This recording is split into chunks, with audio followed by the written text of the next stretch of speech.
어떤 선교사님 이야기를 먼저 한번 소개를 해드리려고 합니다. 이 선교사님은 원래 예수님을 안 믿는 사람이었습니다. 그래서 예수님을 안 믿을 때 아내가 그렇게 교회를 열심히 다니길래 아내를 핍박하는 그런 삶을 살았던 분입니다.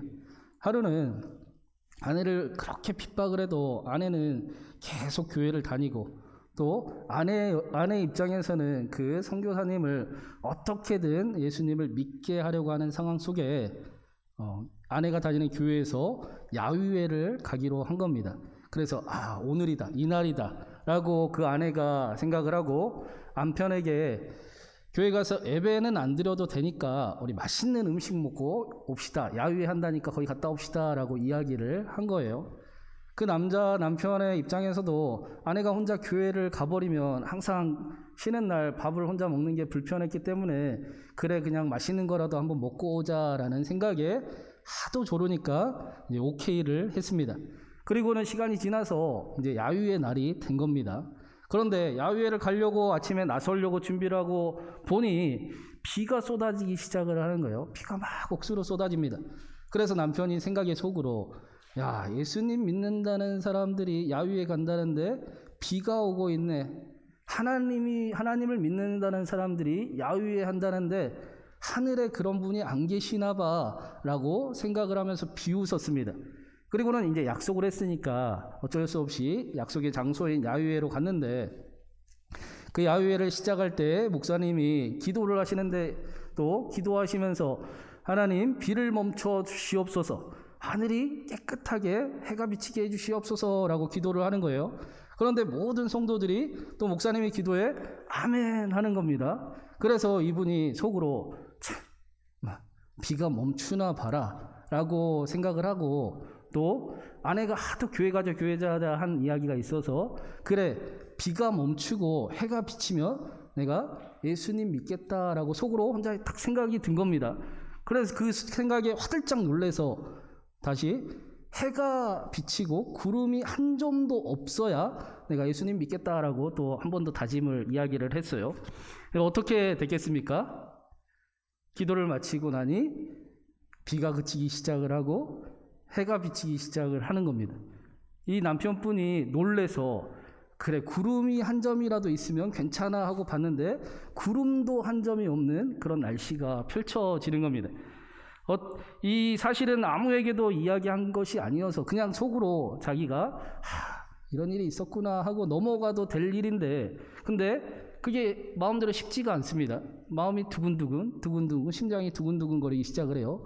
그래서 옆에 부목사님이 있길래 담임 목사님한테는 이야기가 조금 하기가 불편하고 부목사님한테 자초지종을 이러이러해서 이런 일이 있었는데 이게 어떻게 된 일인가요? 라고 이야기를 물었습니다. 부목사님이 하는 이야기가 그거 우연일 수 있으니까 너무 그렇게 심각하게 생각하지 마세요 라고 이야기를 하는 거예요. 이런 부목사님은 어떻게 해야 되나요? 그런가 보다 그래도 하는 마음이 이상해요. 심상치가 않습니다. 그래서 옆에 장로님 같은 분이 계시길래 또 물었습니다. 자초지종을 설명을 하고 이랬는데 이게 어떻게 된 일인가요? 라고 했더니 장로님 하시는 이야기가, 장로님이 껄껄껄 하면서 웃으시더니 일기예보 못 봤어요? 일기예보에 갠다고 했어요. 그런데 그럼에도 불구하고 이 분은 이 일이 계기가 되어서 예수님이 계시나 보다, 예수님이 나를 이끌어 가시나 보다 라고 하면서 믿기 시작을 했습니다. 그냥 예수님을 믿은 정도가 아니라 선교사가 되셨습니다. 왜 예수님을 믿는지 정확히는 모를지라도 아마 여기 계신 저와 여러분, 여기 계신 모든 분들은 선교사님과 비슷한 고백과 간증을 아마 가지고 계실 거라고 생각을 합니다. 근데 오늘 말씀에 사도 요한은 그리스도인이 이렇게 정확하지 않게 아는 것이 아니라 정확히 알아야 될, 분명히 알아야 될 사실을 한 가지를 말씀을 해주고 있습니다. 우리 1절 말씀을 한번 같이 읽어보겠습니다. 1절입니다. 나의 자녀들아, 내가 이것을 너희에게 쓰면 너희로 죄를 범하지 않게 하려 함이니 만일 누가 죄를 범하여도 아버지 앞에서 우리에게 대언자가 있으니 곧 의로우신 예수 그리스도시라. 사도 요한이 요한일서를 쓴 두 번째 이유를 말씀을 하는데, 요한일서를 쓴 이유는 우리가 죄를 범하지 않게 하기 위해서 요한일서를 썼다라고 말씀을 합니다. 저와 여러분의 삶을 아프게 하고 삶을 무너뜨리는 그 일들로 인해 아파하는 그런 삶을 살아가지 않게 하기 위해서 이 요한일서를 썼다라는 것입니다. 우리가 지난주에 빛을 향해 나아가는 삶은 죄를 짓지 않는 삶도 아니고 죄가 없는 삶도 아니라 오히려 우리에게 연약함과 죄가 있지만, 넘어짐이 있지만 그럼에도 불구하고 빛 가운데 하나님께로 나아가 하나님의 은혜를 경험하는 삶이다라고 말씀을 드렸었습니다. 어려움과 연약함이 있어도 그렇기 때문에 오히려 하나님께 향해 나아가야 하나님의 은혜를 경험할 수 있는 것입니다. 우리가 만일 우리의 죄를 자백하면 그는 미쁘시고 의로우사 우리의 죄를 사하시고 우리를 모든 불의에서 깨끗게 하실 것입니다.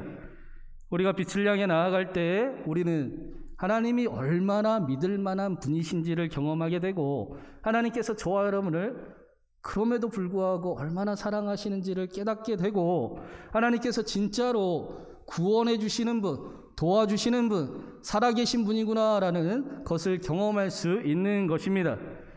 그래서 저는 저와 여러분이 우리 신광교회가 우리가 죄라고 생각하는 것까지 예수님과 동행할 수 있는 그런 믿음이 있기를 간절히 바랍니다. 죄라고 생각하는 자리까지 예수님과 함께 가봐서 그 일이 나에게 이로운 일인가, 해로운 일인가, 하나님이 기뻐하신 일인가, 아니면 하나님이 아파하시는 일인가를 정확히 알고 내 삶에 없어도 되는 것들은 점점 사라지고 내 삶을 무너뜨리는 것들은 점점 사라지고 오히려 저와 여러분의 삶을 복되게 하는 것만 남아있게 하는 그런 멋진 인생으로 살아가는 저와 여러분이 되기를 주님의 이름으로 축원합니다. 오늘 말씀은 이 일이 어떻게 가능한 것인가, 우리가 어떻게 죄라고 생각하는 곳까지 예수님과 함께 갈 수 있는가에 대해서 사도 요한이 말씀을 해주고 있습니다. 1절에 만일 누가 죄를 범하여도라고 말씀할 때 그 누가라는 것은 예수님을 안 믿는 사람들이 아닙니다. 예수님을 믿는다라고 생각하는 사람들, 교회 열심히 다니는 사람들, 빛 가운데로 나아가려고 하는 사람들을 누가라고 이야기를 하는 겁니다. 사도 요한 당시에도 그들의 공동체 안에 예수님을 믿고도 죄 때문에, 연약함 때문에 넘어지는 사람들, 아파하는 사람들이 있었던 것입니다. 그래서 사도 요한이 안타까운 심정으로 자녀들아라고 말씀을 시작을 하고 있습니다.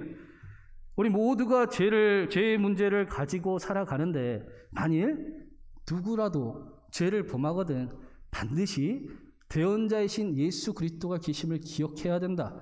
반드시 죄를 범하거든 예수 그리스도께로 나아가야 된다라고 알려주는 것입니다. 예수님을 믿는 사람도 죄를 짓고 예수님을 믿지 않는 사람도 죄를 짓습니다. 이 사실을 여기 있는 누구도 부정하지는 못할 것입니다. 그래서 요한일서 1장 8절 10절에 뭐라고 했습니까? 누구든지 죄가 없다라고 하면 스스로를 속이는 것이고 죄를 짓지 않았다라고 하면 하나님을 거짓말쟁이로 만드는 것이다 라고 말씀했었습니다. 그런데 예수님을 믿는 사람과 믿지 않는 사람의 차이는 무엇이냐? 예수님을 믿지 않는 사람은 죄를 어떻게 해결해야 될 방법을 전혀 모른다라는 것입니다. 그래서 예수님을 모르는 사람은 죄를 지으면 어떻게 합니까? 죄를 짓고도 들키지만 않으면 괜찮다라고 안심을 합니다. 내 잘못을 아는 사람만 없으면 괜찮아라고 생각을 합니다. 그래서 죄를 지으면 그 죄를 덮으려고 더 큰 거짓말을 하고 더 큰 죄를 짓기도 합니다. 그런데 성경은 사탄을 참소하는 자다라고 우리에게 가르쳐주고 있습니다. 참소하다라는 것은 헐뜯고 고발하다, 일러 바치다라는 뜻입니다. 요한계시록 12장 10절에 사탄이 우리의 죄를 참소하고 고소하고 하나님 앞에 일러 바친다, 그런 역할을 하는 자다라고 말씀을 합니다. 세상에 많은 사람이 죄를 지어도 안 들키면 괜찮다고 안심을 하고 죄를 아는 사람만 없으면 괜찮다라고 여기지만 성경은 절대로 죄를 그렇게 여겨서는, 그렇게 대해서는 안 된다라고 가르쳐 주는 것입니다. 우리가 죄를 지으면 가장 먼저 나타나는 현상이 무엇입니까? 우리가 죄를 범할 때 가장 먼저 하나님을 잃어버리게 됩니다. 그래서 히브리서 12장 14절에 모든 사람과 더불어 화평함과 거룩함을 따르라. 이것이 없이는 아무도 주를 보지 못하리라 라고 말씀을 하고 있습니다. 우리가 죄를 지으면 하나님을 잃어버린지도 모르게 잃어버리게 되는 것입니다. 하나님이 안 보이고 하나님이 멀어지게 되니 그래서 불안하고 두려움 속에서 기쁨이 사라지고 그리고 평강이 사라지게 되는 것입니다. 아마도 누구나 처음에는 죄를 이겨보려고 발버둥도 칠 것입니다. 자신이 욕심이 많은 것을 알아서 이렇게 살아가면 안 되지라고 노력도 해봤을 것입니다. 그런데 시간이 지날수록 해결되지 않는 여전히 자신의 문제에 어쩔 수 없나 보다 하고 자기를 합리화하기 시작을 하고 결국에는 하나님을 잃어버린 느낌조차도 없는 상태에 빠지게 됩니다. 그래서 죄를 지어도 욕심을 따라 살아가도 그래서 자신의 주변이 아파도 감각을 잃어버리게 되는 것입니다. 다른 사람은 다 아는데 자신들만 모르는 상태가 되는 겁니다. 이것을 로마서 1장에서는 하나님의 진노가 내린 상태, 하나님의 저주가 임한 상태라고 가르쳐 줍니다. 망각의 힘을 빌리고 아는 사람만 없으면 괜찮다고 여기고 안 들켰다고 안심하면 절대로 안 된다는 것입니다. 그러면 우리가 거짓된 평안함을 얻을 수 있을지 모르지만 절대로 죄를 이길 수는 없습니다. 저와 여러분의 삶에 없어도 되는 것들이 정말로 없어지는 것을 경험하는 삶을 맛볼 수가 없습니다.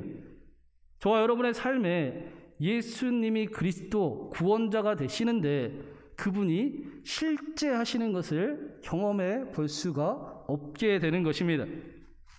우리는 대언자 예수님이 계심을 반드시 기억을 해야 합니다. 대언자라는 뜻은 돕는 자, 변호사라는 뜻입니다. 사탄이 하나님 앞에서 우리를 고소하고 일러 바치고 헐뜯을 때 우리를 돕고 우리를 보호하시고 우리를 대신해 주시는 분이 계시다는 사실을 알고 살아가라라는 것입니다. 여러분, 우리가 재판을 받아본 적은 없지만 영화나 드라마에서 보면 변호사는 어떤 사람입니까? 변호사는 오로지 내 편이 되어주는 사람을 변호사라고 합니다. 변호사는 그 이상으로 내 편이 되기로 작정한 사람을 변호사라고 이야기하는 겁니다. 그래서 아무도 나를 안 믿어주어도 나를 믿어주는 사람이 변호사이고 모든 사람이 다 나를 향해 손가락질을 해도 여전히 나를 위한 일을 찾고 만드는 사람이 변호사입니다. 그렇기 때문에 아무도 못 믿어도 변호사는 믿어야 합니다. 아무한테도 말하지 못해도 변호사한테는 감추지 말고 있는 대로 다 이야기해야 하는 것입니다. 그래야 우리를 도울 수 있는 것입니다. 예수님을 믿는다라는 것은 이런 겁니다. 예수님이 우리의 변호사가 되어주시니 아무도 못 믿어도 예수님은 믿어야 합니다. 아무한테도 말할 수 없어도 예수님께는 절대로 감추면 안 되는 것입니다. 이것이 우리가 죄를 짓지 않는 방법이요, 이것이 우리가 죄를 이기는 비결입니다. 그런데 오늘 말씀에 또 한 가지 중요한 사실을 우리에게 알려주고 있습니다. 우리의 변호사 되신 예수 그리스도께서 화목제물이 되셨다라고 말씀을 합니다. 우리 2절 말씀을 한번 같이 읽어보겠습니다. 2절입니다. 그는 우리 죄를 위한 화목제물이니 우리만 위할 뿐 아니요 온 세상의 죄를 위하심이라. 예수님께서 우리의 변호사가 되어주시는데 우리 편이 되어주실 뿐 아니라 우리를 위해서, 우리를 살리기 위해서라면 자신도 아끼지 않는 화목제물이 되어주셨다라고 말씀하고 있습니다. 화목제물이 되신다라는 것은 우리의 변호인이 되신 예수님께서 우리의 편이 되기 위해서 저와 여러분을 일으키고 회복시키고 살리고 하나님 앞에 괜찮다, 의롭다 하시기 위해서 내가 대신 죄를 책임지겠습니다. 내가 대신 죽겠습니다라고 말씀하고 계신다는 것입니다. 제가 미국의 그 라가디아 시장 이야기를 해드린 적이 있었습니다. 이 이야기가 얼마나 유명한 이야기이면 우리나라 TV에 서프라이즈라는 TV에서 방영을 한 적도 있었고, 또 미국인들은 이 이야기를 기념을 하고 또 기억하기 위해서 뉴욕의 공항을 라가디아 공항이라고 이름을 짓기도 했습니다. 이 라가디아 시장은 원래 뉴욕의 판사였는데 하루는 라가디아 판사에게 그 배가 고파서 빵을 훔친 노인이 한 사람 재판을 받게 된 겁니다.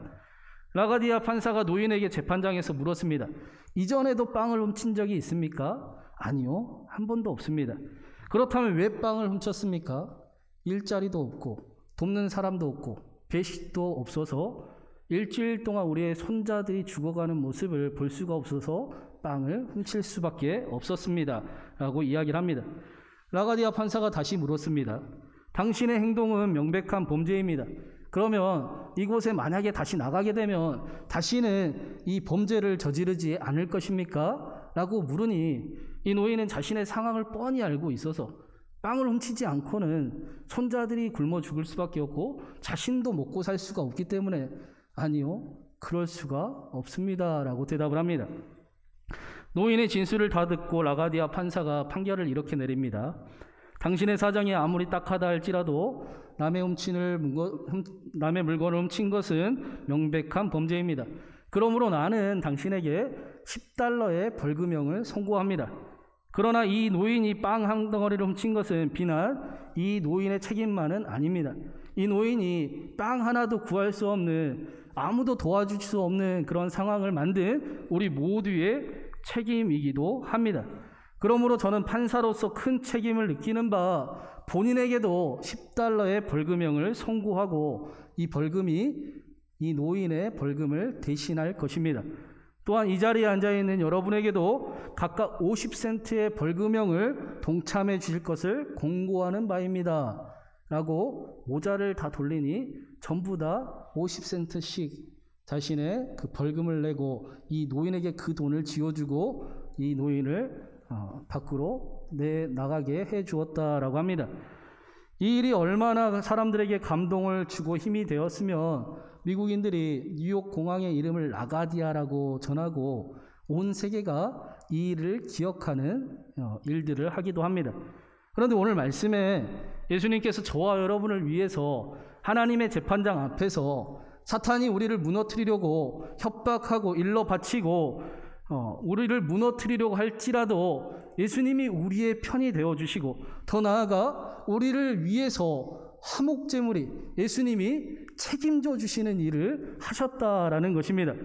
예수님께서 내가 대신 책임지겠다, 내가 대신 죽겠다, 그러니 하나님 앞에 죄를 지었다고 하더라도, 하나님 앞에 연약함이 있다 하더라도 하나님 앞에 도망가고 무서워하고 두려워하고 떠나지 말고 감추지 말고, 그렇기 때문에 나 믿고 하나님 앞에 더 나아가야 된다, 내가 대신 책임질 테니 하나님 앞에 더 나아가는 삶을 반드시 살아가야 된다. 그래야 다시 일으키시는 하나님을 만나고 우리를 살리는 하나님을 경험하고 우리를 새롭게 하시는 하나님을 경험할 수 있을 것이다. 그러니 내가 대신 죽을 테니 다 믿고 하나님께 더 나아가자라고 말씀하시는 것입니다. 그래서 우리가 죄라고 생각하는 곳까지 예수님과 함께 갈 수 있습니다. 아니, 우리가 죄라고 생각하는 곳까지 예수님과 함께 가는 신앙을 가져야 합니다. 그러면 우리는 예수님께서 우리의 연약함을, 우리의 문제들을, 우리의 어려움들을 어떻게 해결하시고 어떻게 새롭게 하시는가, 예수가 그리스도이심을 경험하는 삶을 살아가게 될 것입니다. 제가 그 하나님의 전신갑주를 설명을 하면서 하나님께서 우리에게 허락하신 그 구원은 마치 서커스를 하는 사람들이 그 밑에 그물 보호망이 있는 것처럼 그렇게 살아가는 것과 비슷하다라는 말씀을 드렸었습니다. 하나님의 그 완전하신 은혜, 예수 그리스도를 통해 주신 그 사랑은 절대로 죽음도 생명도 세상의 어떤 피조물도 무엇도 끊을 수 없이 완전하기 때문에, 그래서 마치 서커스 하는 사람들이 그 높은 곳에서도 그 그물 보호막이 있어서 마음껏 재주를 부리고 묘기를 부리는 것처럼 떨어질까 두려워하지 않고 넘어지면 다시 일어나면 된다라고 여기는 것처럼, 저와 여러분 역시 완전한 은혜 안에 있기 때문에 넘어지면 일어나면 되고 떨어질까 두려워할 필요도 없고 10번 넘어지면 11번 일어나 우리가 빛을 향해 나아갈 수 있는 삶을 살아가게 되는 것입니다. 그래서 7번 넘어지면 7번 일어나면서 그리스도인의 삶을, 더 멋진 삶을 꿈꾸며 살아가는 사람을 그리스도인이다라고 말씀하는 것입니다. 여러분, 우리가 100번, 1000번 넘어져서 한 번만 일어나면 우리는 그 뒤로 계속 일어날 수 있다는 걸 아십니까? 하나님이 우리의 몸을 신기하게 잘 만들어 주셔서 100번 넘어져도 1000번 넘어져도 그 뒤로 한 번 일어나면 우리의 몸이 그것을 기억하기 때문에 우리는 그 뒤로 승리하는 삶을 이어갈 수 있는 것입니다. 그리스도인들은 이 사건을 신뢰합니다. 그래서 넘어져도 하나님의 자녀이고 쓰러져도 우리는 하나님의 자녀임을 알고 있습니다. 그래서 죄를 두려워하는 삶이 아니라, 죄를 꼭꼭 숨겨놓고 아무도 모르면 괜찮다라고 여기는 삶이 아니라 오히려 죄를 이기는 삶을 꿈꾸며 살아가는 삶, 그래서 예수 그리스도를 닮아가는 모습이 나타나고 스데반처럼 천사의 얼굴이 나타나는 삶을 살아가는 사람을 그리스도인이다라고 말씀하고 있습니다. 오늘 말씀은 우리에게 그리스도인으로 살아갈 용기를 전해줍니다. 이전까지는 제 문제 하나 해결하지 못해서 예수님 믿는다라고 누구에게도 자신 있게 대답하지 못했는데, 요한 1서의 말씀이 자기 것이 되는 사람은 죄가 있어도, 연약함이 여전히 남아 있어도, 많이 넘어져도 그래도 그렇기 때문에 내가 빛을 향해 나아가는 것입니다. 그렇기 때문에 내가 예수 그리스도를 붙잡고 있는 것입니다. 그렇기 때문에 나를 일으키시는 예수님을 내가 만나고 기대하고 더 하나님께로 나아가는 것입니다. 그래서 내가 그리스도인의 삶을 살아가는 것입니다 라고 말할 수 있는 것입니다.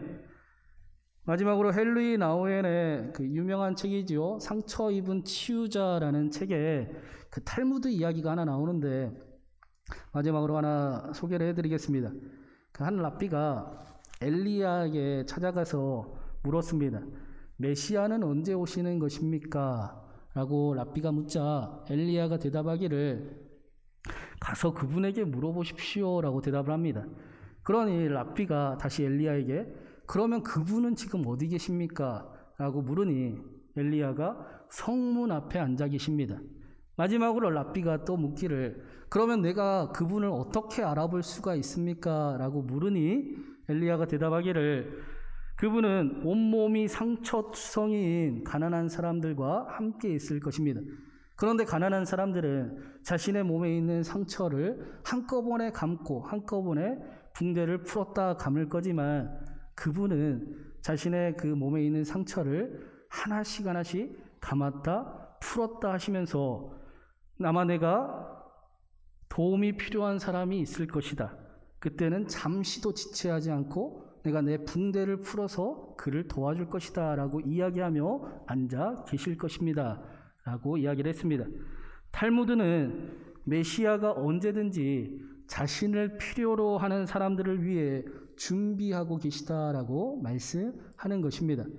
오늘 말씀은 사랑하는 예수님께서 자신을 아끼지도 않고 자신의 생명을 내어주셔라도 우리를 돕기를 원하시고 우리의 변호사가 되어주신다라고 말씀하고 있습니다. 사랑하는 여러분, 저와 여러분에게는 우리의 편이 되시고 또 자신을 아끼지 아니하시는 예수 그리스도 변호사가 함께 계십니다. 한 주 동안 더욱 깊은 예수님과의 사귐을 살아가길 바라고, 또 저와 여러분이 죄라고 생각하는 곳까지 예수님과 함께하는 은혜가, 믿음이 가득하길 바랍니다. 그래서 예수님이 그리스도라는 사실이, 예수님이 우리의 구원자라는 사실이 성경에서만이 아니라 우리의 마음을 만족시키는 정도가 아니라 살아계신 하나님이 실제로 저와 여러분을 일으키시고 저와 여러분을 새롭게 하시고 저와 여러분을 능히 다시 살게 하시는 그 힘이 경험되는, 은혜가 경험되는 저와 여러분이 되기를 주님의 이름으로 축원합니다. 우리 시간에 예수 피를 힘입어라는 찬양하면서 우리를 능히 도울 힘이 계시는 우리 하나님께 더 깊이 나아가는 시간 갖도록 하겠습니다.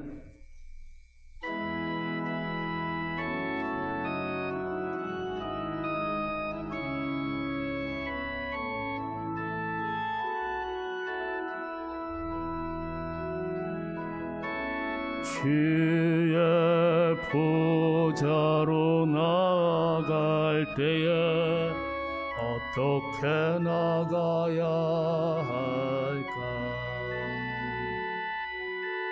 나를 구원한 주의 십자가 그것을 믿으며 가네.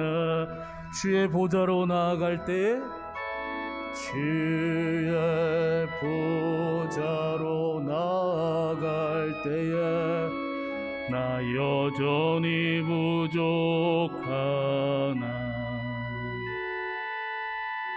나를 품으신 주의 그 사랑 그것을 믿으며 가네. 자격 없는 내 힘이 아니 오직 예수님의 보혈로. 자격 없는 내 힘이 아니 오직 예수님의 보혈로.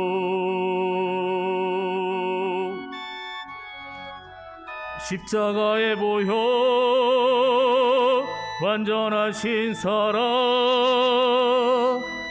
힘입어 나아갑니다. 십자가의 보혈 완전하신 사랑 힘입어 예배하. 십자가의 보혈 완전하신 사랑, 십자가의 보혈 완전하신 사랑 힘입어 나아갑니다. 십자가의 보혈 완전하신 사랑 힘입어 예배함. 우리 한 번 더 찬양하겠습니다. 주의 보좌로 나아갈 때 주의 보좌로 나아갈 어떻게 나가야 할까? 게 나가야 나를 구원한 주의 십자가, 나를 구원한 주의 십자가 그것을 믿으며 간 주의 보좌로 나아갈 때 주의 보좌로 나아가 나 여전히 부족하나 여전히 부족하나. 나를 품으신 주의 그 사랑 그것을 믿으며 가네. 자격 없는 내 힘이 아닌 자격 없는 내 힘이 오직 예수님의 보혈로 오직 예수님의 자격 없는 내 힘이 아닌 자격 없는 내 힘이 오직 예수님의 보혈로 오직 예수님의 보혈로.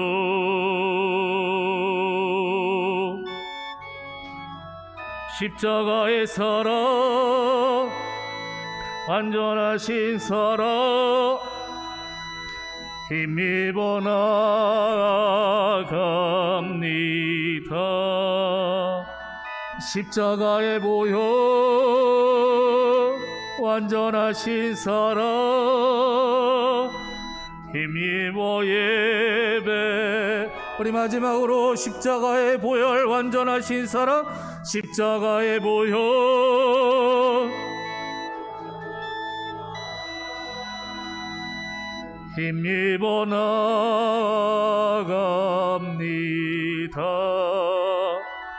십자가의 보혈 완전하신 사랑 힘입어 예배하